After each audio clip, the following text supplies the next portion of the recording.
Hello, Victor. Let's read this question. So this question says, a hammer of mass 500 gram moving at 50 meter per second strikes a nail. Nail को strike करता है and the nail stops the hammer in a very short in time of 0.015. What is the force of the nail on the hammer? आपको क्या बताना है? Force बताना है किसका नेल का ऑन दी हैमर. ठीक है, तो चलिए इस क्वेश्चन को स्टार्ट करते हैं. तो we can write down the key concept of this question. इस क्वेश्चन का बच्चा आप की कॉन्सेप्ट क्या लिख सकते हैं? आपको force of the nail of the hammer यहाँ पर बताना है, यानी कि आपको फोर्स कैलकुलेट करके बताना है. ठीक है. अब बच्चों देखिए, Newton second law of motion से हम बता सकते हैं जो आपका फोर्स होता है, जो आपका अप्लाइड फोर्स होता है, वो किसके इक्वल होता है? आपका डीपी बाई डी टी के इक्वल होता है. DP by D T. ठीक है.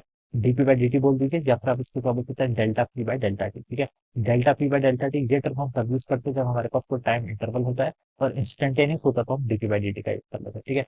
अब देखिए, फोर्स यहाँ पर से आपका इसके इक्वल हो गया.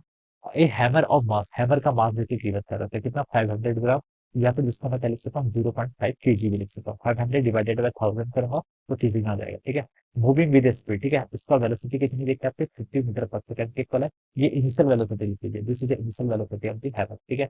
Strikes a nail, then nail stop the hammer. Finally hammer आपका स्टॉप हो जाएगा, तो इसकी फाइनल वेलोसिटी कितनी रहेगी? जीरो के equal. In a very short time. Time भी आपको गिवन कर रहा है, टाइम इंटरवल देखिए कितना दिया हुआ है? 0.015 इस सेकंड में होगा. ठीक है. टाइम आपने यहाँ पर इतना दे रखा है. What is the force of the nail of the hammer? अब आपको फोर्स बताना. फोर्स किसके इक्वल है? Rate of change of momentum पे. ठीक है. डेल्टा पी के आपका चेंज इन मोमेंटम, जिसे हम क्या लिख सकते हैं? चेंज ऑलवेज होता है आपका फाइनल माइनस इनिशियल के इक्वल. ठीक है. डिवाइडेड बाय आपका क्या हो जाएगा? Delta P. ठीक है. अब 10 वैल्यू फिक्स कर लीजिए. मोमेंटम क्या होता है? Mass into velocity. तो मास को चलिए बच्चों मैंने कॉमन ले लिया. यहाँ पर हो जाएगा आपका फाइनल वेलोसिटी माइनस कितना हो जाएगा आपके यहाँ पर इनिशियल वेलोसिटी. ठीक है.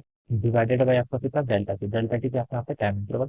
अब बच्चों मास की वैल्यू फिक्स कर लीजिए. कितना आपका? 0.5 kg के इक्वल.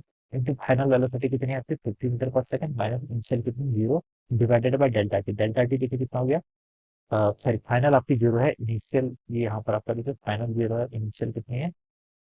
फाइनल आपके यहाँ पर जीरो है, इनिशियल आपका 50 के इक्वल. ठीक है. डेल्टा टी आपका टाइम है, उसकी वैल्यू आपकी 0.015 सेकंड के इक्वल है. ठीक है. अब बच्चों इसको सॉल्व कर लीजिए. देखिए 0.5 कितना जाएगा आपका? 0.5 इंटू आपका कितना जाएगा? -50. ऑलराइट.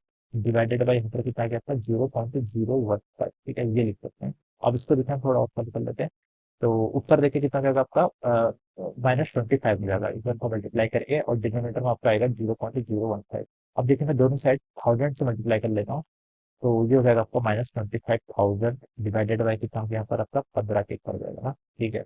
अब देखिए इसको 5 से हम और कैंसिल करेंगे तो -5000 डिवाइडेड बाई क्या? न्यूटन. ठीक है. इसको और सॉल्व करना क्या है तो हम लिख सकते हैं कि 66.6 ऐसा आएगा 0.66, या फिर हम इसको राउंड ऑफ करके इतना लिख सकते हैं. कितना?